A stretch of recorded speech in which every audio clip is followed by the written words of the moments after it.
दोस्तों अस्सलाम वालेकुम। दोस्तों अॼु असां तव्हांखे मालूमात ॾींदासीं GS सिंध तहरीक जे अॻवान साईं अब्दुल वाहिद आरी सर बाबति। अचो त पोइ असांजी अॼु जी इन वीडियो खे शुरू था कयूं।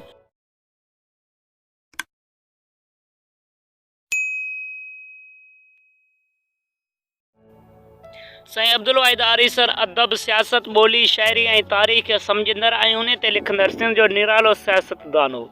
जीअं न रुगो तारीख़ खे पंहिंजे कलम ज़रिए संवारियो, पर उन ॾुखे सफ़र वारी सियासत में जेल जूं सख़्तियूं बर्दाश्त कयूं, टार्चर सेल जा गज़ाब ऐं फटका बि सटिया, पर पंहिंजे मंज़िल जे उन मैदान में हू इंच जेतिरो बि पोइते न हटियो।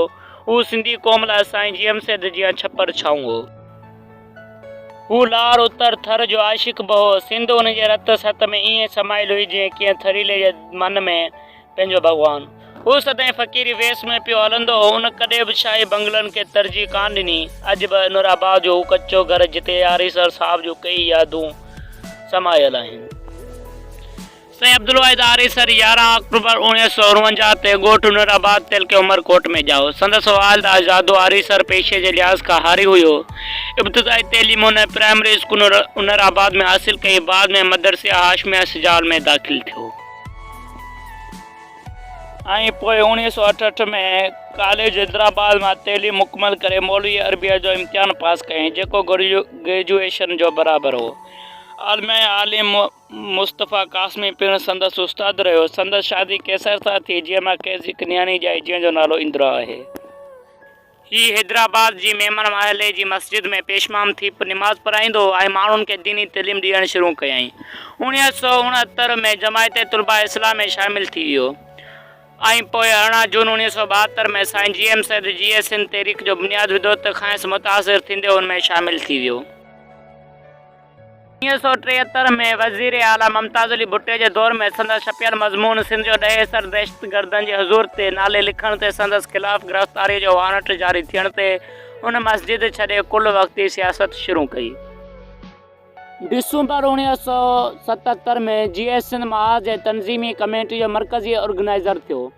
1990 ताईं उन उहिदे ते फ़ाइज़ रहियो। ज़ुल्फ़िकार अली भुट्टे जे जनरल ज़ियाउल हक़ जे दौर में उन मुक़दमनि खे मुंहुं ॾिनो ऐं मुख़्तलिफ़ वक़्तनि ते जेल में रहियो। नवाज़ शरीफ़ जे पहिरीं दौर हुकूमत में ही 8 महीना गुम कयल माण्हुनि में शामिल रहियो। 1995 में साईं GM जी वफ़ात बैदि इन बशीर खान कुरैशी, गुल मोहम्मद जाखरानी, शफ़ी महमद बुरफ़त सां गॾिजी GS सिंध क़ौमी महाज़ जो बुनियादु विधो, जंहिं जो ही हिकिड़ो मुदो चेयरमैन रहियो। उन बैदि बशीर खान कुरैशी चेयरमैन थियो ऐं आरी सर साहब उन जो जनरल सेक्रेटरी थियो। 2006 में कुझु इख़्तिलाफ़नि जे करे GS सिंध क़ौमी महाज़ में पंहिंजे नाले सां धरो ठाहे अलॻि थी वियो। साईं पंहिंजी ज़िंदगीअ जा केतिरा ई साल जेल में गुज़ारिया। पहिरियों भेरो 1975 में 3 महीननि लाइ मीरपुर ख़ासि जेल में रहियो। वरी अप्रैल 1976 खां सेप्टेम्बर 1977 ताईं जेल में रहियो। वरी अगस्त 1977 में सिंध यूनिवर्सिटी में मुजीबुर रहमान ऐं बांग्लादेश जी हिमायत में तक़रीर करण जे करे गिरफ़्तार थियो ऐं 3 साल जेल में रहियो। वरी अक्टूबर 1992 में खेसि गुम करे नामालूम हंध ते हिरासत में रखियो वियो। मार्च 1993 में आज़ादु कयो वियो। 1999 में आख़िरी भेरो हिकु हफ़्ते लाइ जेल में विधो वियो। अब्दुल वाहिद आरी सर जा इन वक़्त ताईं 35 किताब छपजी चुका आहिनि। संदसि तख़लीक़ में पूरी दुनिया जा हवाल शामिल हूंदा आहिनि ऐं कुझु बि अहम नुक़्तनि खे साबित करण लाइ हू केतिरा ई दलील ॾेई सघे थो, जेको सिंध जे अदबी ख़िलक़े में सिर्फ़ु 2 माण्हुनि वटि हो। हिकिड़ो शेख हयात, ॿियो अब्दुल वाहिद आरी सर साईं। ॿिन्ही जो नसर कमाल जो आहे। ॿिन्हिनि लाइ नसीर मिर्ज़ा लिखियो आहे त जदीद सिंधी नसर जा बानी अब्दुल वाहिद आरी सर ऐं शेख हयात आहिनि। साईं अब्दुल वाहिद आरी सर जा 35 खां मथे किताब मार्केट में मौजूदु आहिनि। जीअं मां ख़ासि किताब आहिनि साईं GM सैद, वतन परस्ती, क़ौमी तहरीक में रुकावटूं थी न मोहबत मात, तरम यात्रा, असां जीअं जिए को, मुजीब ऐं भुट्टो ऐं उन खां वधीक केतिरा ई किताब मार्केट में छपजी चुका आहिनि। साईं अब्दुल वाहिद आरी सर साहब बुकियुनि जी फेल थियण करे हैदराबाद जी निजी अस्पताल में दाख़िल करायो वियो, जितां खेसि ॻणती जोगी हालत में कराची जी निजी अस्पताल में मुंतक़िल कयो वियो, जिते 3 मई 2015 ते 65 सालनि जी ॼमार में वफ़ात कई ऐं संदसि मर कराची मां इंडिया पाकिस्तान वारी सरहद लॻ उनराबाद वटि अबाणे ॻोठ मुंतक़िल कयो वियो। संदसि मर खे मिटी मां हवाले कयो वियो।